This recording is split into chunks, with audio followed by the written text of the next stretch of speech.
Hey everyone, this is Johnny FD. Happy October. This is my monthly wrap up for everything I did, earned, spent, and all my goals, if I hit it or not, for the last month, September 1st through the 30th, 31st, whatever it was. Let's get right into it.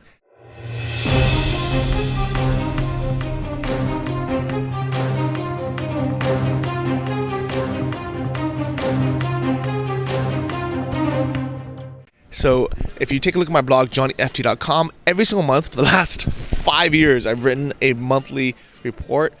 If you haven't yet, make sure you join the email list on here. You can click on my face here. This is me a long time ago. I probably need to update that photo. But every single week, I will send you kind of insider tips that I don't really post on my blog. So make sure you sign up on that. And here is the actual report. So yes, that is me on a private jet. And it's my first time on a private jet. I'm going to get into that in a second. But it's been a very, very fun month. I'm actually now in Cancun, Mexico. It's amazing here. And next month, I'll be sure to update you on that. But for this month, it was actually really fun. I started the month in Prague, which is really cool. I went there for the dropshipping retreat. Here is a picture of me in front of the Prague castle. Not the best picture, but I did get a new iPhone 11. So the photo's going to be much better now. I wish I had this a month ago, but it wasn't out yet. But Prague is so beautiful. I was there for the dropshipping retreat that Anton puts on every single year just for its members. The reason why I like going so much is because it's really a way to get to know people who normally don't post online. These people have just normal lives that don't often post online. They are just like normal people who have normal businesses. Maybe they have like a family, they stay at home, they live in the suburbs somewhere, whether it's in Australia or Canada or the US, and it's a nice to reunite with them every year and also get to know the new members. Because here's a fact, is most people don't have a YouTube channel. Most people don't spend all day posting online. Most people are just normal people, and we forget that sometimes. So it's really nice to see people who are successful, who are making a full-time income with dropshipping that aren't necessarily posting about it online. Here's a photo from a night in the main square in Prague. Prague is amazing. I've been telling you guys for like 5 years since I first went there to go to Prague now before it gets over-touristed. And unfortunately, it's getting real busy now. So this is kind of like your last chance to go there before it becomes the next Barcelona or Paris, because it's really going to get crazy. So after Prague, I actually flew from Prague on Iberia Airlines, codeshare Levels Airlines, codeshare some other airlines. It was a pain in the butt to check it online because of the codeshare thing. But I ended up getting a very good price on a premium economy ticket that was $606, I believe. I have my expenses down below. But it was a lot less than business class. Business class is normally $3,500 to $4,500. And normally for these long flights that are over 12 hours, I really try to fly business so I can lay down, go to sleep, and wake up refreshed. But if you know my priorities for this year, it's to work less and spend less. So instead of sitting super cramped on economy, I was like, I'll pay a little bit more for premium, but not for business, especially because I'm no longer getting all the points for my dropshipping store, because I have partners who help me run the stores now, and they get the perks of putting it on their card. So I actually kind of miss it. That's why I keep wanting to start another store next time I have time. So on the... Actually, where is the photo? I'm sure I have it here somewhere. Yep. On the private jet front, this is my first mentor, JP. Still a good buddy of mine, but I only see him once a year because he lives in California. He has a place in LA, a place in San Francisco still, I think. And I don't see him that often, but when I do, it's always great. So here's the story. I called him saying, hey, JP, I'm in San Francisco. I know it's your birthday next weekend. Do you have any plans? And he said, yeah, it's my 50th. I'm having a big party, but it's actually this weekend. And I thought, oh my God, I have my plane ticket booked. I have plans already. It's non-refundable. And I think a lot of people would just say, I can't make it. Sorry. But I was like, no, it's his 50th birthday. And even though I like to pre-book things to save money and have the best, Airbnb possible, the best, direct flight possible, things like that, I also tell myself, if something important comes up, I like having the flexibility of just forfeiting the ticket or forfeiting the Airbnb, even though sometimes it costs a few $100s or maybe even up to $1,000. If it's something that I really want to do, I will just forfeit it, and that's something I allow myself to do, have that flexibility. And it's funny because I pre-booked everything for the year. If you remember following JohnnyFD.com at the beginning of the year, I pre-booked for the whole year. And this was literally the first time that I've actually had to change anything. And it's funny because I forfeited my Frontier Airlines ticket and I got to fly in JP's private jet. So I wrote about it here in the post and actually talked about it in the podcast episode. So make sure you check it out. But basically, JP was like, hey, if you come down, love to have you there. And we have an extra seat on our jet that's flying from San Francisco on Friday because they had business meetings there. Actually, Sacramento, to LA. So I said, yeah, I'd love to join you for that. And it was amazing. So here we are. I don't remember the name of it now. It's a Cessna something, but it's a nice sized jet. And what's really cool is when we arrived in LA, his Tesla was parked right next to it. So on the plane, he had opened the sunroof to vent out all the hot air. And then normally what you can do is you can set your temperature using the mobile app as well. So you can have it be at like 72 degrees or whatever you want it. So when you get in, it's nice and cool already. And on the plane itself, we had tons of food. It was just a really nice experience. I really liked it. I felt a little bit bad for the emissions. So I bought 1,000 pounds of carbon offsets to offset the private jet use that I used. But it was fun. I really liked it. And the actual birthday party was amazing. So JP's in the middle with his buddy Jeff, and beautiful venue. And what he did was he had his 5 favorite restaurants cater the party. And it's funny because most of these restaurants don't even cater. So you just basically, I think his wife called and was like, hey, it's a really important day. Can make an exception. So he had Providence LA, which is a really fancy seafood restaurant. I think it has 2 Michelin stars. They came, and I don't even really like seafood, so I almost didn't eat this food because they had shrimp and other seafood, but then they had caviar, and I was like, I don't like caviar. I've tried it before. It's fancy stuff. It's salty, but they had on these little buckwheat pancakes, and then you put little, random things on it, like diced onion and all these little sauces and things, and the big scoop of caviar in it, and they give you a glass of champagne with it, and they're like, you have to have it with the champagne because it pairs together. I sat down and ate it, and I was like, oh my god, this is so good. I love caviar now. And I'm screwed because it's expensive. So I probably won't eat it very often, but if you ever have a party with buckwheat pancakes and caviar and Dom Perignon from Providence, invite me. I'd love to come. And what I really like is he also had his favorite sushi chef, Keizo Seki, and he flew all the way from Japan to LA to make sure it was done right. And the restaurant's called Sushi Zo. They have a couple locations around the world now, and also in LA. And it is so good. And I don't even like sushi. It is so good. It was so the rice was so warm and just soft, but not too I don't know, it was just perfect. I can't explain it. And it was made by hand. It's squeezed by hand. It was the perfect firmness and texture. The sushi was so buttery. It was so delicious that I went back and I had 8 pieces. And I don't even like sushi that much.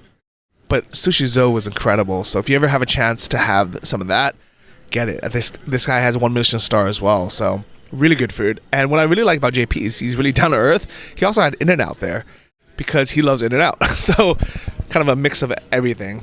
So big shout out to JP. Happy birthday.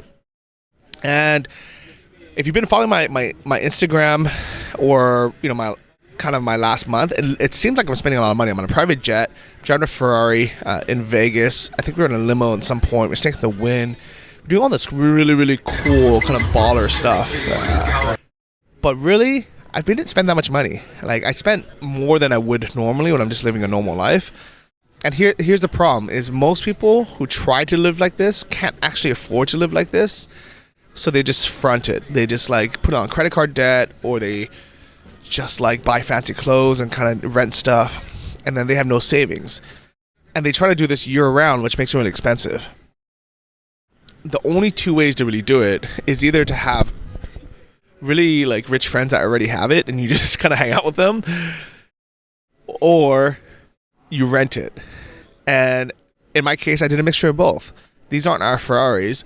We went to a speed track called Speed Vegas in Las Vegas, and for literally $69, I got to take one of these cars out on a racetrack.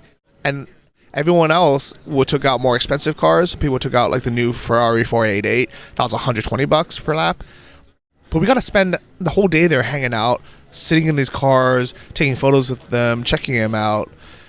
Like, it was a really fun experience, and it's not very expensive versus buying and owning a Ferrari yourself, or a Lamborghini, or Audi R8, or any of these kind of supercars. Same with, going to these fancy places. Like, we're staying at the Wynn, which is a very expensive 5-star resort, and normally it's like $500 a night. But we went on a Sunday, Monday, and left on Tuesday, which means it was like a third of the price. It was less than $200 a night. We split some of the rooms. Really, it wasn't that bad. So this is kind of what I want to leave everyone with is it's expensive to live in the US. It's more expensive to try to live like this. And some people can afford it, but those people that I met usually work their butts off. So they sacrifice something else. They might sacrifice freedom of location, freedom of time. So everything kind of has a balance to it. So I calculated how much I spent for the whole month, and it was way more than I normally spend, probably double what I normally spend. But a lot of that was because iPhone 11. I forgot to include it here. I bought a new battery for my MacBook Air, my 2013 MacBook Air. I wasn't going to because I was thinking the thing is so old and it's dying. I just replaced the battery a few years ago. It died again. Turns out the people that replaced it didn't tell me I had to do a kind of manual drain and recharge. So if you ever change your battery, make sure before using it, you charge it all the way to 100% for another 5 hours, and then use it normally, but don't use anything graphic intensive, like don't play any games or video edit. Just use it kind of normally until the battery is completely dead, and then charge it back up again to 100% for another, and then plus 5 hours. Then what that does, that resets the systems to know it's a new battery, and that'll last a lot longer. Because the last person who changed the battery for me, Mac Cafe in Chiang Mai, shame on you, it died again in like a year. So I wasn't going to change it because I was so annoyed. I was like, I'm just going to buy a new MacBook. But all the new MacBooks suck. Apple, I hope you're listening. And they're bad value. They all use the same crappy webcam, and it's so crazy how we can have such a good camera on our phones and such a terrible webcam on our MacBooks. Even the brand new MacBook Pro, even if you spend $2,000 or $3,000 on it, you still get a terrible webcam. So until Apple fixes that, I'm just going to continue using this 2013 MacBook Air because it works and it's fine, especially the new batteries. I'm so happy I had that because I wouldn't be able to sit outside right now without a plug to record this if it wasn't for that. So that was the best $60 I've spent, and I did it on my own. They came with a little screwdriver. It was super easy. So best money I've ever spent. I'm going to add that to my expenses right now. Aside from that, I flew from Kutaisi in Georgia, where I spent the last month, to Prague, $103 on Wizz Air. Super cheap, carry-on only. And Prague, I spent $60 on a hotel for 2 nights at some shared Airbnb in the city center. And then the rest of it was paid. Thank you, Anton, because I was speaking at his event. And then I flew from Prague to San Francisco. It was $681 for one-way premium economy on Iberia. Super comfortable. I was very happy. And the rest of the month, I was staying with my parents and then friends. My cousin Jacob. I was staying with my buddy John in San Diego. Stayed with my boy Sonic in downtown LA. So all that was free. So I didn't have to spend any money on accommodation. But I did spend a bunch of money treating them out for dinners and stuff like that. So my food and dining was way more than normal. And going out to drink in the US, especially in Vegas, it's more expensive as well. So everything kind of added up. And I bought a bunch of crap on Amazon as well.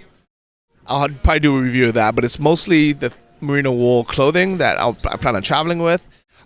And aside from that, I went, flew to Cancun. So I spent, without the money that I donated and also the money I give my parents every month for their retirement, I spent $3,300, which is way more. I spent $1,200 in Georgia last month.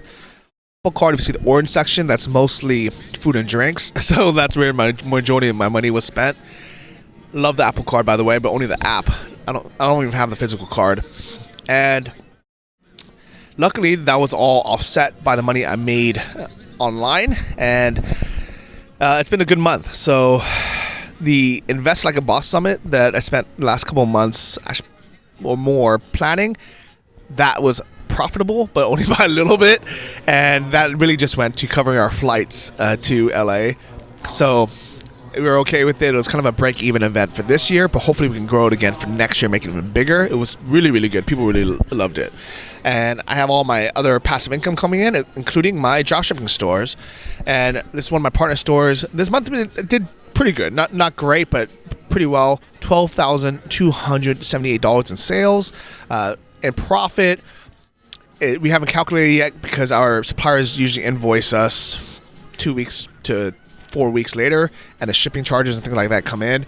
But in general, we make between $1,500 to $2,500 in profit from that. So not bad. And then we actually, for the first time ever, Sam and I went into a studio and we actually recorded our Q4 updates. So this is everything that we invest in.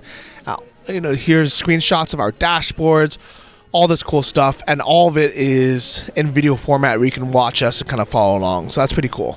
So make sure you watch that afterwards. And I loved having a studio.